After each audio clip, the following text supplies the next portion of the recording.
వెలుగులో మరుగు చేసుకుని మాట్లాడుము. వినటానికి, గ్రహించటానికి, అర్థం చేసుకునటానికి ఆత్మ కూడి వచ్చిన బిడలకు దయచేసి చదివిన వాక్యములో, చదవబోయే వాక్యములో ఉన్న అనేక సంగతులు మాకు బయలుపరిచి మాతో మాట్లాడమని మా మంచి బోధకుడైన యేసు నామమున ప్రార్థిస్తున్నాం పరమ తండ్రి. ఆమేన్. సిలువనాథుడైన యేసు ప్రభువు దీవెనలు మనందరికీ కలుగును గాక. ఆమేన్. మరణాత. కూర్చుందాము. ప్రియులారా, యేసుక్రీస్తు ప్రభువు శిలువ శ్రమల ధ్యాన దినాలలో గత 17 రోజులు పూర్తయ్యాయి. ఈరోజు 18వ రోజుగా ఈ దిన వాక్యాన్ని మనము ధ్యానము చేసుకుంటున్నాము. కాబట్టి శ్రద్ధగా కాసేపు దేవుని మాటలను మనం విందాము. రాత్రి కాలమందు విందు తయారవుట, అక్కడ వరకు వారు విందును సిద్ధము చేయటం, ప్రియులారా, అక్కడ వరకు కొన్ని మాటలు మనము ధ్యానించాం. ప్రియులారా, ఈరోజు మరి యేసుక్రీస్తు ప్రభువారు తరువాత ఆయన 12 మంది శిష్యులు, యేసుతో 13. ప్రియులారా, ఈ 13 కలిసి ఒకే బల్ల మీద చుట్టూ కూర్చుండి, ప్రియులారా, పస్కా భోజనము ఈ దినము భుజించుటనేది మనకు కనబడుచున్న విషయము. ప్రియులారా, ఈ దినము ఈ యొక్క వాక్యములో ప్రభు యొక్క మరి పరిచర్య, ఎవరు పరిచర్య? ప్రభు యొక్క పరిచర్య ఎక్కువ కనబడుతుంది. ప్రియులారా, ఈ దినము ప్రభు యొక్క పరిచర్యలో శిష్యుల యొక్క పాదాలు కడిగిన విషయమును గురించి, ప్రియులారా, వారి పాదాలు శుద్ధి చేసిన చరిత్రను గురించిన కొన్ని విషయాలు కూడా మనము ధ్యానించగలము. లూకా సువార్తలోకి ఒకసారి వెళ్దాము. లూకా సువార్త 22వ అధ్యాయము 14 నుండి 18 వచనాలలో కొన్ని మాటలు ఉన్నాయి. ఇక్కడ ఆ గడియ వచ్చినప్పుడు ఆయనయు ఆయనతో కూడా అపోస్తులను పంక్తిని కూర్చుండిరి. అప్పుడు ఆయన, నేను శ్రమ పడక మునుపు మీతో కూడా ఈ పస్కాను భుజింపవలని మిక్కిలి ఆశపడి తిని, అది దేవుని రాజ్యములో నెరవేరు వరకు ఇక ఎన్నడను దాన్ని భుజింపనని మీతో చెప్పుచున్నానని వారితో చెప్పి, ఆయన గిన్నె ఎత్తుకొని కృతజ్ఞతాస్తుతులు చెల్లించి, మీరు దీనిని తీసుకుని మీలో పంచుకొనండి. ఇక మీదట దేవుని రాజ్యం వచ్చే వరకు నేను ద్రాక్షారసం త్రాగనని మీతో చెప్పుచున్నానని నేను చాలండి. ప్రియులారా, మరి 13వ వచనం రాత్రి వారు పస్కాను సిద్ధపరిచిరని. 14, 15, 16, 17, 18 వచనాలు, తర్వాత 24 నుంచి 30 వచనాలు ఈరోజు పాఠం ఉంది. అయితే ప్రియులారా, ఆ గడియ వచ్చినప్పుడు మరి ఆయన అపోస్తులు అంటే 12 మంది శిష్యులతో కలిసి ప్రియులారా మరి ఈ కూర్చున్నారని 15వ వచనములో ప్రభు చక్కటి మాట చెప్పారు. నేను శ్రమ పడక మునుపు మీతో కూడా ఈ పస్కాను భుజింపవలనని మిక్కిలి ఆశపడుతున్నాను. శ్రమ పడిన తరువాత శిష్యులతో ప్రభు కూర్చునే అవకాశము ఉండదు. ప్రియులారా, శ్రమలు తర్వాత అవకాశం ఉండదు, శ్రమల ముందే అవకాశం ఉన్నది. ప్రభువు అందుచేతనే మీతో కలిసి ఈ పస్కాను భుజించాలి అని. ఏం భుజించాలి? పస్కా అంటే అది ఒక పస్కా పండుగ, 7 దినములు పండుగ, పులియని రొట్టెల పండుగ, పొంగని రొట్టెల పండుగ, చేదు కూరలతో భుజించవలసినటువంటి పండుగ. ప్రియులారా, ఈ పండుగ విశేషము చాలా గొప్పగా కనబడుతుంది. కానీ ఈ పండుగలో యేసుక్రీస్తు ప్రభువారు చివరగా ఏకేపిస్తున్న ఈ పండుగలో, ఆ పండుగలో వధించబడవలసినటువంటి పశువు, వధించబడవలసినటువంటి గొర్రె, వధించబడవలసినటువంటి మేక ఎవరంటే యేసుక్రీస్తు ప్రభువారే. ప్రియులారా, కాబట్టి అది చివరి రోజు జరిగే అంశము. మొదటి రోజులు అయితే గనక వీరు పస్కాను సిద్ధపరచుకున్నారు. కానీ శిష్యులతో ప్రభువు చెప్పిన మాట, నేను శ్రమ పడుచున్నాను, మరి ఆయన శ్రమలకు వెళ్ళుచున్నానని చెప్పారు. ప్రియులారా, శ్రమలంటే మనం ఏం చేస్తాం? పారిపోతాం. శ్రమలంటే మనము దూరముగా ఉంటాం. శ్రమలంటే మనం వేరుగా ఉంటాం. కానీ శ్రమలకు యేసు ప్రభువారు ఏం చేశారంట? ఎదురు వెళ్ళారు. అంటే శ్రమకు ఆయన ఏం చేయలేదంటే భయపడలేదు, జడలేదు. దేనికి జడలేదు? శ్రమకు జడలేదు, శ్రమకి భయపడలేదు. ప్రియులారా, కాబట్టి అందుచేతనే శ్రమనగానే ఆయన ముందుకే వెళ్ళారు. కనుక ప్రభువు కూడా వారితో చెప్పారు, నేను శ్రమ పడక మునుపు ఈ పస్కాను మీతో కలిసి భుజించాలని నేను మిక్కిలి ఆశపడి తిని. ప్రియులారా, కొందరికి కొన్ని ఆశలు ఉంటాయి, కోరికలు మాట, కోరికలు ఉంటాయి. కొందరు కోరికలు తీరే కోరికలు, కొందరు కోరికలు తీరే కోరికలు కావు. ప్రియులారా, ప్రభువారి యొక్క కోరిక, ఆశ ఏమిటి? శిష్యులతో కలిసి పస్కా పండుగ యొక్క భోజనము తినాలి. ఏ భోజనమట? పస్కా పండుగ యొక్క భోజనము తినాలి. ఇది ఎవరి కోరిక అంటే యేసుక్రీస్తు ప్రభువారి యొక్క కోరిక. ప్రియులారా, కాబట్టి అందుకే ఆశపడ్డానన్నారు. కనుక ఆయన ఆశపడినది, ఆయన కోరుకున్నది తన 12 మందితో కలిసి ఏకీపించారు. అందులో గొప్ప నీతి ఉంది. మనం బాగా గమనిస్తే అందులో ఒక మంచి నీతి పాఠము మనకి తెలియపరుస్తుంది కూడా. ప్రియులారా, మనము ఇందులో రెండవ పార్టుగా, రెండవ భాగముగా 22, 24 నుంచి 30లో కూడా మనం చూద్దాం. తమలో ఎవడు గొప్పవాడని ఎంచబడినో అను వివాదము వారిలో పుట్టగా, శిష్యుల్లో. ప్రియులారా, చూడండి, మనము సాధారణంగా అక్కడక్కడ పెళ్ళిళ్ళు భోజనాలు, ఫంక్షన్ల భోజనాలు, ఇక్కడ చర్చి సంబంధించినటువంటి భోజనాలు జరుగుతూ ఉంటాయి. నెలకి 2 సార్లు, 3 సార్లు, ఒకసారను. ప్రియులారా, అప్పుడు అలాంటి సమయంలో ఏం చేస్తారంటే అందరూ కూడా భోజనం చేస్తూ ఉంటారు, కానీ నోరు మటుకు తినంగా ఉండదు. ఏం తినంగా ఉండదు? ఏదో స్టోరీ అక్కడ చెప్తారు కదండి. జరిగిందో, జరగవలసిందో, లోపలదో బయటదో, బయట విషయాలు ఏవోటి అక్కడ ఏం చేస్తారట? ఏదంటారు చూడండి, పిచ్చాపాట మాట్లాడుకుంటారట. ఎప్పుడు అంటే తినేటప్పుడు. శిష్యుల్లో కూడా అదే పరిస్థితి వచ్చింది.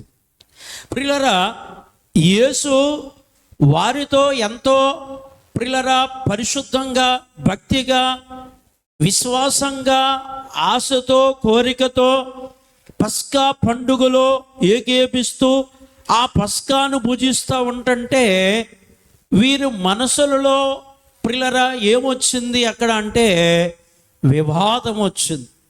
ఏమొచ్చిందటండి? వివాదం వచ్చింది. ఆ వివాదం ఏమిటి అంటే మనలో అసలు ఎవడో గొప్పవాడు? ప్రియులారా, మనలో ఎవరు గొప్పవాడు అనే వివాదం పుట్టిందట. ప్రియులారా, అలాంటప్పుడు మీరేమనుకుంటారు అంటే నేను గొప్ప, నేను గొప్ప, నేను గొప్ప అంటారు. కానీ నేను గొప్ప కాదు అని తగ్గించుకుని చెప్పేవారు ఉంటారా? మాట్లాడట్లేదు ఎవరు. అమ్మా, అస్సలు ఎట్టి పరిస్థితుల్లో తగ్గరు కదండి. ఎట్టి పరిస్థితుల్లో అయినా తగ్గుతారా? తగ్గరు. నాది పైసయ్య, నాది పైసయ్య, నేను గొప్ప, నేను గొప్ప అని ఒకరు ఏం చేస్తారంటే ప్రియులారా వాదం ఆడేస్తారు. దైవజనులు అన్నారు, వాదం వల్ల భేదం పెరిగి వరుస చెడిపోద్ది అన్నారు పాటలో. ప్రియులారా, వాదము వల్ల ప్రభువు కూడా చెప్తారు, అవునంటే అవును అన్నట్లుగాను, కాదంటే కాదన్నట్లుగానే ఉండండి, తరికించుకోవద్దన్నారు. ప్రియులారా, వాదం పెట్టుకోవద్దన్నారు. వాదము వల్ల భేదం వస్తుంది ప్రియులారా. కాబట్టి శిష్యులలో ఇప్పుడు ఏమొచ్చింది అని అంటే, ఏమొచ్చిందంట? వివాదం. అదేమిటంటే, అసలు మనలో ఎవరు గొప్పవారు? ప్రియులారా, మనలో ఎవరు గొప్పవారు అనేటువంటి ప్రియులారా వివాదము వారిలో పుట్టిందట. కనుక బహుశా ప్రభువు వారికి చెప్పటానికి చాలా ఇబ్బంది పడి ఉంటారు. వాళ్ళని చక్కబెట్టడానికి తల ప్రాణం తోక్కొచ్చి ఉంటుంది ప్రియులారా. ఎందుకంటే వారిలో వచ్చినటువంటి వివాదములో ఎవరో తగ్గరు కదా. కానీ ప్రభు అంటారు, తన్ను తాను తగ్గించుకున్నవాడు హెచ్చించబడతాడు, దేవుడు హెచ్చిస్తాడట. తన్ను తాను హెచ్చించుకున్న వాడిని దేవుడు ఏం చేస్తారు? తగ్గిస్తారట. ప్రియులారా, ఇక్కడ చూడండి ప్రభు ఏమంటారు? వీరిలో వచ్చిన వివాదమును బట్టి, వాదమును బట్టి ఆయన ఏమంటారు? ఆయన వారితో ఎట్లా, నేను అన్యజనులలో రాజులు వారి మీద ప్రభుత్వం చేయుదురు, వారి మీద అధికారము చేయవారు ఉపకారులు అనబడుదురు. మీరైతే అలాగ ఉండరాదు. మీలో గొప్పవాడు చిన్నవాని వలె, అధిపతి పరిచారకుని వలె ఉండవలెను. ప్రియులారా, ఈ రెండు మాటలు మన దగ్గర ఉండాలి. ఈ రెండు మనకి కావాలి, చాలా అవసరం మాట అండి. రేపటి దినము మనం దేవుని రాజ్యములోకి వెళ్ళాలన్నా, దేవుని ప్రక్కన కూర్చుని ఉండాలన్నా, ఆ మహిమ మనం సంపాదించుకోవాలన్నా ఈ వాక్యం మనకి కావాలన్నమాట. ప్రియులారా, ప్రభు ఇక్కడ చెప్పారు, ఏమన్నారు అని అంటే, అన్యజనుల్లో రాజులు వారి మీద ప్రభుత్వం చేస్తారు, వారు అధికారులు అనబడతారు, ఉపకారులు అనబడతారు, మీరు అలా అనబడవద్దు అని చెప్పారు. మీకు అర్థమైంది కదండి?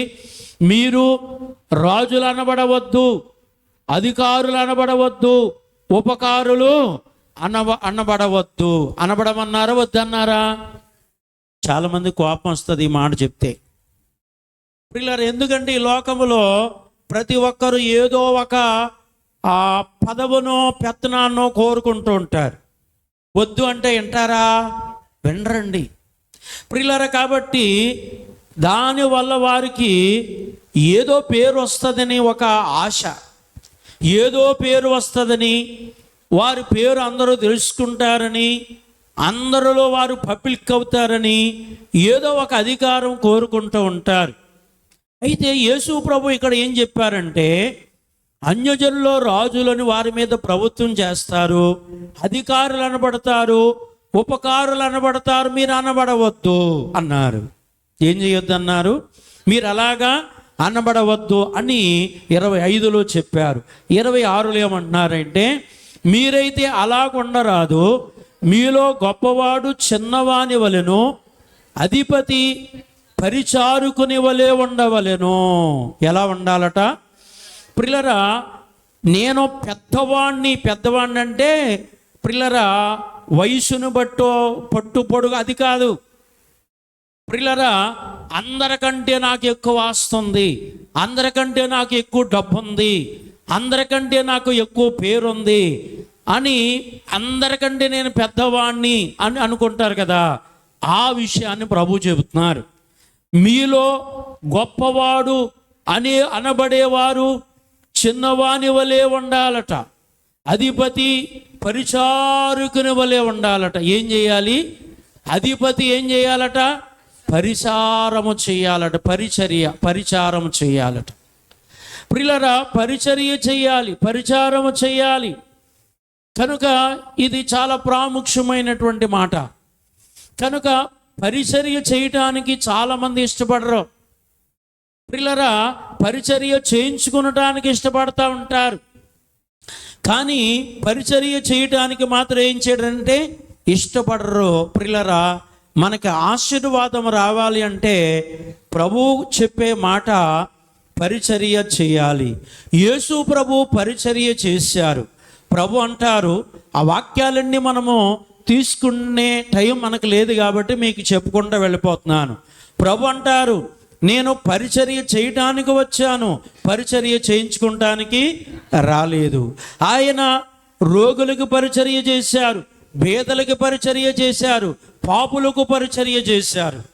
ప్రియులారా, ఈ మూడు చాలా భయంకరమైనవి. ఎందుకంటే రోగులు అంటే అసలు ఏ రోగులో తెలియదు.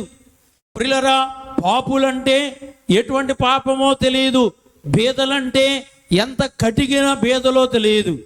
కనుక ప్రభువు చెప్పినటువంటి మాట, వీరికి ఏం చేయడానికి వచ్చానంటే పరిచర్య చేయటానికి వచ్చానని, పరిచర్య ఆ స్థితి ఎక్కడ చూపించారు అనంటే శిష్యుల దగ్గర చూపించారు. ఎక్కడంటే అండి, అందరి దగ్గర చూపించారు. ఇంకా అంతకంటే ఇక కింద పరిచర్య, బాగా కింద పరిచర్య ఎక్కడ చూపించారంటే శిష్యుల దగ్గర చూపించారు. ఎక్కడ? శిష్యుల యొక్క పాదాలు కడగటం ప్రారంభించారు. ఆయన ఒక పళ్ళెములో నీళ్లు వేసుకుని, ప్రియులారా, శిష్యుల యొక్క పాదాల పళ్ళెములో పెట్టి శుభ్రంగా కడుగుచూ టవలతో తుడుస్తూ పరిచర్య చేయటం ప్రారంభించారు. ప్రియులారా, అందుకే ఈరోజు యొక్క పాఠములో, రోజు మనము కాళ్ళు కడుక్కుంటాం, మనము కడుక్కునేది వేరు, ప్రభువు కడిగేది వేరు. ప్రియులారా, రోజు మనము కాళ్ళు కడుక్కుంటున్నటువంటి మనము పరలోక భాగ్యాన్ని పొందగలమా? పరలోకములో ప్రభువుతో పాలు పంపులు కలిగే అంత కడుక్కోగలమా? మనము కడుక్కునేది ఆ స్థితికి తీసుకువెళ్తుందా అంటే లేదు. కనుక అందుచేతని ప్రియులారా, ప్రభువు శిష్యుల యొక్క పాదాలు కడిగేటప్పుడు, నేను కడగనిడల నాతో మీకు పాలు లేదని చెప్పారు. ప్రియులారా, ఆయనతో మనతో ఆయన కలిసి ఏకమై ఉండాలి అనంటే కనుక ప్రియులారా, ఇక్కడ శిష్యులకు పాదాలు కడగాలని ప్రభు అక్కడ తెలియపరిచిన పరిచర్య. అందుకే ఆయన గొప్ప పరిచర్య చేశారు. ప్రియులారా, దేవుని సన్నిధిలో, దేవుని మందిరములో, దేవుని పని విషయములో చాలామంది ఏం చేస్తారంటే పరిచర్య చేస్తూ ఉంటారు. కొందరు పరిచర్య చేసి తర్వాత ముదిరిపోతూ ఉంటారు. లేక వారిలో కొంత గర్వం రావచ్చు, అసూయ రావచ్చు, స్వార్థం రావచ్చు, ప్రియులారా అక్కడ ఒక పంతం రావచ్చు, నేను చేయకపోతే ఇక ఎవరు చేస్తారో చూద్దాం అనేటువంటి స్థితికి కూడా వెళ్ళవచ్చు. ప్రియులారా, అయితే మనము పరిచర్య చేయటం అనేది చాలా ఆశీర్వాదకరమైంది. పరిచర్య చేయటం అనేది చాలా దీవెనకరమైంది. చాలామంది దేవుని మందిరికి వచ్చిన తర్వాత చాలామంది చేత వారు ఏం చేస్తారంటే పరిచర్య చేయించుకుంటూ ఉంటారు.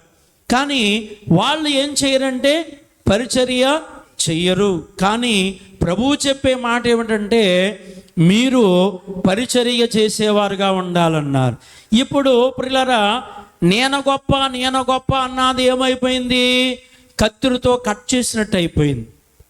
అక్కడ ముందు వాదం ఏమొచ్చింది? అక్కడ మనలో అసలు ఎవడు గొప్పోడు, నేను గొప్ప అన్నారు. ప్రభు ఎప్పుడైతే ఇలాగా పరిచర్య మనసు మీలో ఉండాలి, అలా ఉంటేనే ఆ భాగ్యమును అక్కడ పాలు పంపులు కలిగే ఆ స్థితి కలుగుతుంది అన్నప్పుడు వీళ్ళ పని ఏమైంది? ఇప్పుడు ప్రియులారా, ఏం మాట్లాడాలో తెలియని పరిస్థితి వారికి వచ్చింది. పౌలు గారు, అపోస్తుడైనటువంటి పౌలు గారు కూడా ఓ చక్కటి ఈ సహకారం పరిచర్య గురించి ఓ మాట రాస్తారు. పిలుపు రాసినటువంటి పత్రికలో 4:3 ప్రియులారా ఒక మాట ఇక్కడ ఉంటుందన్నమాట అండి. అవును, నిజమైన సహకారి ఆ స్త్రీ కేమంతుతోనూ నా ఇతర సహకారులతోనూ సువార్త పనిలో నాతో కూడా ప్రయాసపడిన వారు గనుక వారికి సహాయము చేయమని నిన్ను వేడుకొనుచున్నాను. ఆ సహకారుల పేరులు జీవ గ్రంథమందు రాయబడి ఉన్నవి.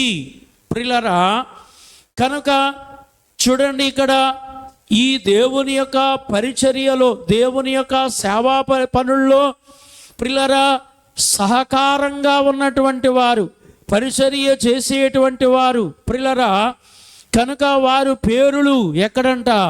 జీవ గ్రంథములో. ఏ గ్రంథము? జీవ గ్రంథములో కొందరు ప్రియులారా పరిచర్య చేసేటప్పుడు ఏమనుకుంటారు అంటే, ఇక్కడ పని చేసే వీళ్ళందరికీ నేను లోకమైపోతానేమో, సీపైపోతానేమో, వీళ్ళందరూ నన్ను తక్కువగా చూస్తారేమో, విలువ లేకుండా చూస్తారేమో అనుకుంటారు కదండి. ప్రియులారా అది మన దృష్టిలో అలా అనుకోవడం తప్పు కూడా. దేవుని పని చేయటములో చూడండి, యేసు ప్రభువు శిష్యులందరి పాదాలు కడిగారు. వీళ్ళ ముందు నేను తక్కువైపోతాననుకున్నారా, చీపైపోతాననుకున్నారా, తేలికైపోతాననుకున్నారా, ఆయనకి విలువ ఉండదనుకున్నారా? లేదు, అక్కడ పరిచర్య చేయాలి ప్రియులారా. అందుకే పరిచర్య చేసి చూపించారు, పరిచర్య చేసి చూపించారు ప్రియులారా.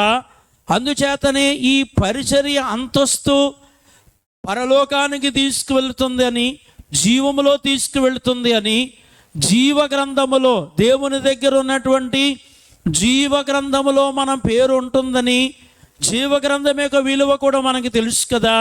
జీవ గ్రంథములో పేరు ఉన్నవారు అగ్నిగుండములో వేయబడరు, అది రెండవ మరణం అన్నారు. రెండవ మరణం ఉండదు.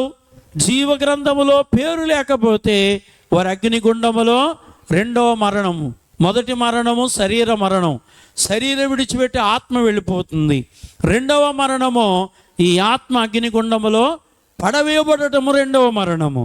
ప్రియులారా జీవ గ్రంథములో పేరు ఉన్న వారికి ఏమి లేదు, ఈ రెండవ మరణము లేదని ప్రకటన గ్రంథములో మనము 20వ అధ్యాయములో 14-15 వచనాల్లో చదువుకుంటాం ప్రియులారా. కాబట్టి జీవ గ్రంథములో పేరు. అందుచేతనే ఇక్కడ వాక్యానుసారంగా మనం ధ్యానిస్తే, మనము పరిచర్య మనస్సు కలిగిన వారమై ఉంటే ప్రియులారా జీవ గ్రంథములో పేరు ఉంటుందని యేసు ప్రభువు కూడా శిష్యులకు చెప్పినటువంటి మాట ఏమిటంటే, మీరు కూడా ఏం చేయండి, పరిచర్య చేయండి అని వారికి తెలియపరిచారు. ప్రియులారా 27 ప్రియులారా భోజన పంక్తిని కూర్చున్న పరిచర్య చేయవాడా, పంక్తి కూర్చుండు వాడే కదా. అయినను నేను మీ మధ్య పరిచర్య చేయవలెనని ఉన్నాను. నా శోధనలో అంటే యేసు ప్రభువు కూడా ఇక్కడ అన్నారు ఏంటి అంటే, మీలో ఎవరైతే గొప్పవారుగా ఉన్నారో, ఎవరంట, మీలో ఎవరైతే గొప్పవారుగా ఉన్నారో ప్రియులారా భోజన పంక్తిని కూర్చున్నవాడా, మరి పరిచర్య చేసేవాడు అంటే పంక్తిని కూర్చుండేవాడే కానీ పరిచర్య చేసేవాడు కాదన్న. ఎందుకంటే ఆ గొప్ప స్థితిని బట్టి ప్రియులారా పరిచర్య చేయటం అంటే భోజనము పంచేవారుగా లేరంట, భోజనము చేసి కూర్చునేవారుగా ఉన్నారు అని ప్రభు ఇక్కడ ఆ మాటను తెలియపరుస్తూ ఉన్నారు. ప్రియులారా తర్వాత 28లో చూస్తే, నా స్వాదనలో నాతో కూడా నిలిచి ఉన్నవారు మీరే. ఏమన్నారు ఇక్కడ? నా స్వాదనలు అంటే కింద అర్థము శ్రమలలో అని రాశారు. ప్రియులారా ఎవరి శ్రమలలో అంటే యేసుక్రీస్తు యొక్క ప్రభు యొక్క శ్రమలలో. ఆ శ్రమలు వాళ్ళ మీద ఏమీ వేసుకోలేదు, కానీ ఆయన స్వాదనలో ఆయనతో కూడా నిలిచినవారు మీరే. ప్రియులారా 3.5 సంవత్సరాలు ప్రభుతో ఉన్నారు, 3.5 సంవత్సరాలు ప్రభుని వెంబడించారు, ప్రభుతో వెళ్ళారు, ప్రభుతో ఉన్నారు, ప్రభుతో నడిచారు. అది కూడా 3.5 సంవత్సరాలుగా మనం చూస్తాం. ఈ 3.5 సంవత్సరాలు ప్రభు శ్రమలను, ప్రభు యొక్క శోధనను, ప్రభు యొక్క కష్టమును, ప్రభు యొక్క ఇబ్బందులను ఇవన్నీ చూశారు ప్రియులారా శిష్యులైనటువంటి వారు. కాబట్టి అందుచేతనే ప్రభు అన్నారు, నా శ్రమలలో మీరు నిలిచి ఉన్నవారై కనుక. ఇక 29 చూడండి, కనుక నా తండ్రి నాకు రాజ్యము నియమించినట్లుగా నా రాజ్యములో నా బల్ల యొద్ద అన్నపానములు పుచ్చుకుని సింహాసనముల మీద కూర్చుండి ఇశ్రాయేలు 12 గోత్రముల వారికి మీరు తీర్పు తీర్చుటకై నేను నియమించు రాజ్యమున మీకు రాజ్యమును నియమించుచున్నాను అన్నారు ప్రభువారు. ప్రియులారా చాలా విలువైనటువంటి మాట ఇక్కడ కనబడుతుంది. శిష్యులైనటువంటి వారు కొన్ని సందర్భాలలో ప్రభుని అడిగారు, అయ్యా అన్నీ విడిచి నేను వెంబడిస్తున్నాం కదా అన్నారు. అంటే ఏ విడిచిపెట్టారంటే వాళ్ళు చెప్తారు, అయ్యా మేము మా ఇల్లులు విడిచిపెట్టాం, మా తల్లిదండ్రులు విడిచిపెట్టాం, మా అక్క చెల్లి అనాథములు అన్నీ, మా భూములు మాకు కలిగిన అన్నీ విడిచిపెట్టి ఇదిగో నిన్ను వెంబడించాము అని ప్రభు దగ్గర అడుగుతారు వాళ్ళు. ప్రియులారా, ప్రభు ఏమంటారంటే ఈ లోకములో వాటిని మీరు పోగొట్టుకున్నారు, అంతకంటే ఎక్కువ భాగ్యం మీకు అక్కడ కలుగుతుందని చెప్పారు. అంతకంటే ఎక్కువ భాగ్యము అక్కడ మీకు దొరుకుతుందని కూడా ప్రభు వారికి తెలియపరిచిన వారై ఉన్నారు. ప్రియులారా, కాబట్టి అందుచేతనే ఇక్కడ కూడా మనం చూస్తే మరి నాకు గనుక నా తండ్రి నాకు రాజ్యము నియమించారు, ఆ రాజ్యములో నా బల్ల యొద్ద అన్నపానములు పుచ్చుకుని, చక్కటి మాట ప్రియులారా, ఆ రాజ్యములో నా బల్ల యొద్ద అన్నపానములు పుచ్చుకుని సింహాసనాల మీద కూర్చుండి, ప్రియులారా మీరు అంటే వారికి ప్రభువు చెబుచున్న మాట, సింహాసనముల మీద కూర్చుండి, ప్రియులారా 12 గోత్రాలు అంటే ఒకప్పుడు ఒకే వ్యక్తిలో నుంచి 12 గోత్రాలు దేవుడు తీశాడు. ఇప్పుడు లక్షలో కోట్ల అవ్వచ్చు గోత్రాలు, కానీ ఒకప్పుడు ఒకటే గోత్రము. ఆ ఒక్క గోత్రములోంచి 12 కుమారులు వచ్చినప్పుడు దేవుడు 12 గోత్రాలు ఇచ్చారు వారికి. బహుశా అది మన దృష్టిలో న్యాయం కాదు. ఎందుకంటే ఒకే తండ్రికి 12 మంది కుమారులు పుట్టినప్పుడు ఆ తండ్రి గోత్రం ఏదైతే ఉందో ఈ 12 మందికి అదే గోత్రం రావాలి కదా. అలా ఇవ్వలేదు దేవుడు. అక్కడ 12 మందికి 12 గోత్రాలు ఇచ్చాడు. ఈ 12 గోత్రాల నుంచి బోలు గోత్రాలు అయిపోయినాయి. ప్రియులారా, ఈ 12 గోత్రాల నుంచి వచ్చినటువంటి ఈ సర్వ సమాజమునకు, ఈ జనాంగానికి మీరు అక్కడ కూర్చుండి ఏం చేస్తారట, తీర్పు తీర్చి రాజ్యమును చేస్తారు, రాజ్య పరిపాలన చేస్తారు. ఏం చేస్తారన్న, రాజ్య పరిపాలన చేస్తారు. అందుకనే ఇక్కడ నేను గొప్ప, నేను గొప్ప, నేను ఎక్కువ, నేనే ఎక్కువ అని మీరు అనుకోవద్దు. ఎందుకంటే అసలైన స్థితి, అసలైనటువంటి మహిమ స్థితి, గొప్ప స్థితి, అంతస్తు అక్కడుంది. మీకు ఎక్కడుందంటున్నారు? అక్కడ ఉంది. ప్రియులారా, అక్కడ మీరు అందరికంటే అధికంగా సింహాసనాల మీద కూర్చుంటారు, రాజ్యం చేస్తారు, తీర్పులు తీరుస్తారు. ప్రియులారా, అందరూ మీ కింద ఉంటారు. అబ్బా, ఎంత గొప్ప స్థితి ఎవరికి కలిగింది? ఒకడు పోగొట్టుకున్నాడు, 11 మంది ఇంకొకరిని కలిపారు, 12 మంది పొందుకున్నారు. ప్రియులారా, చూసారా, డబ్బుకు ఆశపడి, లోకానికి ఆశపడి, లోక వైపు చూసి, లోక కోరికలను చూసి యూదా, ప్రియులారా, ఇటువంటి మహిమ స్థితి, ఇటువంటి అంతస్తుతి స్థితిని ఏం చేసుకున్నాడట, చేతులారా పోగొట్టుకున్నాడు, కాలారా తనుకున్నట్టుగా ఉంది. ప్రియులారా, కాబట్టి కొంతమంది పరిస్థితులు అలాగే ఉంటాయి. దేవుడు వారిని గొప్ప చేయాలనుకుంటారు, దేవుడు వారిని దీవించాలనుకుంటారు, దేవుడు వారిని ఆశీర్వదించాలనుకుంటారు. ఆ ఆశీర్వాదం వాళ్ళే పోగొట్టుకుంటారు, ఆ దీవెన వాళ్ళే పోగొట్టుకుంటారు. ప్రియులారా, కాబట్టి ఆయన ఎదుట మనం ఎలా ఉండాలో అలాగే ఉండాలి, మనం ఎలా నడుచుకోవాలి అలాగే నడుచుకోవాలి. ప్రియులారా, అలాంటి స్థితి మనము కలిగి ఉండాలని వాక్యం చెబుతుంది. కాబట్టి శిష్యులైనటువంటి వారు వెంటనే అందరూ నోరు మూసారు. ఎందుకంటే ముందు నోరు లేచింది. ప్రియులారా, లేవటం ఎందుకంటే ఎవరు గొప్ప, ఎవరు గొప్ప ఈ లోకములని వాగారు. కానీ ప్రభువు చెప్పిన మాటలకు అందరూ నోరు మూసుకున్నారు. అందరూ నోరు మూసుకుని, ప్రియులారా, ప్రభువు చెప్పినట్లుగా వారి మనసు ఏ మనసు అయింది? ఇప్పుడు పరిచర్య చేసే మనస్సులోకి వచ్చింది. పరిచర్య గుణము, పరిచర్య చేసే ఆలోచన కలిగిన వారై ఉన్నారు. ఈ పరిచర్య గురించి చెప్పిన తర్వాతే చెప్పారు, నా శ్రమలో మీరు నా స్వాతంలో నిలిచి ఉన్నారని, తండ్రి ద్వారా నాకు ఒక రాజ్యం ఏర్పాటయిందని.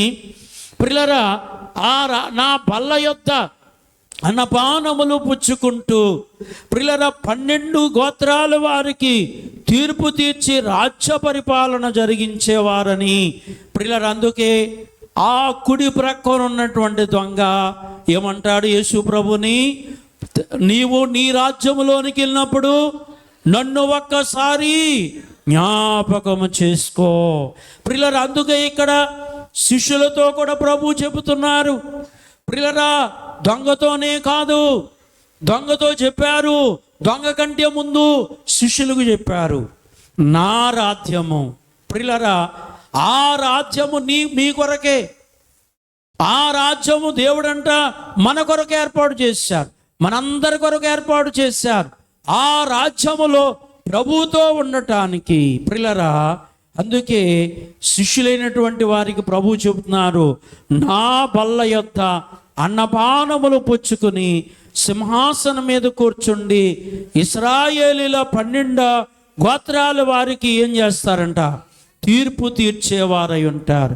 ప్రియులారా, తీర్పరులుగా మీరు ఉంటారు, తీర్పు తీరుస్తారని ప్రభు వారికి తెలియపరిచేవారై ఉన్నారు. కాబట్టి ఈ రోజు యొక్క పాఠములో ప్రభువు చెప్పే మాట ఏమిటంటే, ఈ లోకములో మనకి ఏమి ఉన్నా ఏమి లేకపోయినా నేను గొప్ప అనుకుంటే గనక ప్రియులారా, మనము నరకములో పడవలసిందే ధనవంతుల్లాగా. లోకాసువార్తలో ధనవంతుడు ఉన్నాడు. ధనవంతులంటే భూమి మీద బోలు మంది ఉంటారు, వాళ్ళ గురించి కాదు వాక్యం చెప్పేది. బైబిలు గ్రంథములో ఈ లోకాసువార్తలలో ఒక ధనవంతుడు, ఒక దరిద్రుడు ఉన్నాడు. ధనవంతుడు ఈ లోకములో ఇంక నాకంటే గొప్పవాడు ఎవడో లేడని అనుకున్నాడు. తీరా ఇద్దరు చచ్చిపోయారు. ధనవంతుడు చచ్చిపోయాడు, దరిద్రుడు చచ్చిపోయాడు. ఇద్దరు చచ్చిపోయి ధనవంతుడేమో అగ్నిగుండంలోకి వెళ్ళి మలమలా కాలిపోతున్నాడు. అమ్మోయ్ బాబోయ్ అంటున్నాడు. ప్రియులారా, ఈ దరిద్రుడు దేవుని ప్రక్కన కూర్చుండి హాయిగా మహిమలో ఉన్నాడు. ప్రియులారా, ఈ లోకములో అతన్ని అందరూ తిట్టుంటారు, దూషించుంటారు. పరిచర్య చేసేవాడు, అందరికీ హీనంగా కనిపించిన వ్యక్తి, అందరికీ పరిచర్య, దేవుని పరిచర్య కలిగిన వాడు, ప్రభు గురించి చెబుతుంటే దూషించారు. ప్రియులారా, అలాంటి వ్యక్తి. కానీ నేను గొప్ప గొప్ప అనుకున్నవాడు ఎక్కడ ఉన్నాడు? అగ్నిలో కాలుతున్నాడు. కాబట్టి అందుచేతనే మనకి ఏమి ఉన్నా ఏమి లేకపోయినా వాటిని పక్కన పెట్టి దేవుని వైపు చూసి ఆయనే శిష్యుల పాదాలు కడిగి రోగులకు, పాపులకు, పేదలకు ఎంత పరిచర్య చేశారు. మరి మనము ఇంకా ఎంత పరిచర్య చేయాలి? మనం ఇంకా ఎటువంటి పరిచర్య చేయాలి? ఈ ఆలోచన మనకు ఉండాలి, ఈ తలంపు మనకు ఉండాలి. ప్రియులారా, ఈ జ్ఞానం మనకు ఉన్నప్పుడు ప్రియులారా, ప్రభువు చేసిన పరిచర్య మనము కూడా కలిగి ఉన్నట్లయితే, పరిచర్య మనసు కలిగి ఉన్నట్లయితే ప్రియులారా, అప్పుడు గొప్ప ఆశీర్వాదం, అప్పుడు గొప్ప దీవెన. సంఘములో యవనస్తురాండ్రు ఉంటారు, అలాగే వృద్ధులైన పురుషులైన స్త్రీలైన చాలామంది ఉంటారు. దేవుని పని అంటే పరిగెత్తుకుని వచ్చి ప్రియులారా దేవుని పని చేసేవారు. ఊడ్చుడు విషయంలో, బరకాలు వేయటంలో, మరలా కుర్చీలు చక్కబెట్టడంలో ప్రియులారా చాలామంది ఉంటారు. కొంతమంది ఉంటారు వాళ్ళ తిన్న గిన్నె వాళ్ళే కడగరు. ఇక్కడ ఇంటి దగ్గర పక్కనట్టుండే దేవాలయం కాడ వాళ్ళు కూర్చున్న కుర్చీ కూడా తీయరు, ఇంకొకరు చేయాలి. వాళ్ళకి కూర్చున్నటువంటి మ్యాట్లు కూడా ఏంటంటే అక్కడెక్కడ ఏదో కొంప పడిపోయినట్టు, లేకపోతే కొంప ఎవరో అన్న అట్టుపోయినట్టుగానో పరిగెత్తిపోతూ ఉంటారు కొంతమంది. ప్రియులారా, దేవుని సన్నిధిలో దేవుని పని మనము చేయాలి. ప్రభువే చెప్పారు ఇక్కడ, మీరు పరిచర్య చెయ్యండి. ఏం చేయమన్నారు ఇక్కడ?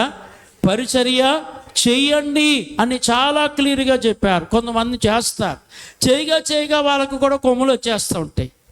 ఏమొచ్చేస్తాము? కొమ్ములు వచ్చేస్తాయి. సైతానుడికి వచ్చినాయి, రానివ్వకండి. కొమ్ములు ఎవరికి వచ్చినాయి అమ్మా? సాతానుకు వచ్చినాయి. దేవుని మహిమలో ఉన్న దూత పడిపోయిన తర్వాత కొమ్ములు వచ్చినాయి వాడికి. ప్రియులారా, కాబట్టి మనకేం రాకూడదంటే కొమ్ములు రాకూడదు. ప్రియులారా, మనం ఎప్పుడు దేవుని పని చేస్తానే ఉండాలి, దేవుని పరిచర్య చేస్తానే ఉండాలి. దేవుడు మనల్ని చూచి బలా నమ్మకమైన మంచి దాసుడా, దాసురాలా అని దేవుడు ఏం చేయాలట? మెచ్చుకోవాలి. మనల్ని చూచి ఆయన మెచ్చుకునేలాగా ప్రియులారా మనం నడుచుకోవాలి. కనుక మనల్ని చెడగొట్టడానికి సాతాను ఉంటుంది, మనల్ని చెడగొట్టడానికి శత్రువు ఉంటుంది. ప్రియులారా, అవన్నీ చూడకూడదు. మనం ఎవరిని చూడాలి? దేవుణ్ణి చూడాలి. ఎవరిని చూడాలట? దేవుణ్ణి చూచి ప్రభువు వల్లే మనము కూడా పరిచర్య చేస్తే జీవములో ఆయన దగ్గర కూర్చుండే భాగ్యము. శిష్యులకు అదే చెప్పారు. కాలు కడిగేసిన తర్వాత నేను మీకు చేసినట్లు మీరు అందరికీ చెయ్యండి అన్నారు. యోహాను సువార్త 13వ అధ్యాయంలో 15వ వచనంలో చెప్పారన్నమాట ఆ మాట. చివరగా చూడండి. నేను మీకు చేసిన ప్రకారము మీరు చేయవలనని మీకు మాదిరిగా ఇలాగూ చేసి తిని. ప్రియులారా, ప్రభు అంటారు, వారి పాదాలు కడిగేసిన తర్వాత ప్రభు అన్నారు, నేను మీకు చేసిన ప్రకారము మీరు చేయవలనని మీకు మాదిరిగా ఎలాగూ చేసి తిని. నేను చేశాను, మీరు చేయక్కర్లేదు చాలు అనలేదెక్కడ. ప్రియులారా, నేను చేసిన ప్రకారంగా మీరు చెయ్యండి అన్నారు. ప్రభు పరిచర్య చేశారు. ఇప్పుడు మనల్ని కూడా ఏమన్నారు? పరిచర్య చెయ్యండి అన్నారు. ఏం చేయమన్నారు? పరిచర్య చెయ్యండి, ఉపకారం.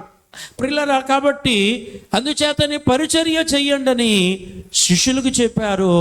ప్రభు వెళ్ళిన తర్వాత కూడా ప్రభు చేసిన పరిచర్య వారు కూడా చేశారు. అలాగే మనము కూడా ప్రభు పరిచర్య చేసి ప్రియులారా, ఆ రాజ్య భాగ్యము, ఏ మహిమైతే, ఏ అంతస్తైతే, ఏ జీవమైతే ప్రభు మనకిస్తున్నారు, దాన్ని మనం పొందుకుందాం. ఈ మాటలు ప్రభు మన వినికుల్లో దీవించుగాక. ఆమేన్. దయగల మా రక్షక, ప్రేమగల తండ్రి, కృపగల తండ్రి, మీకు వందనములు, స్తోత్రములు, స్తోత్రములు తండ్రి. ఇంతవరకు నీ పరిశుద్ధ గ్రంథములో కొన్ని విషయాలు, కొన్ని సంగతులు మేము ధ్యానం చేసుకున్నా. ఇవి మా అందరి హృదయంలో నిలిచి ఫలించినట్లు దీవించుము. యేసు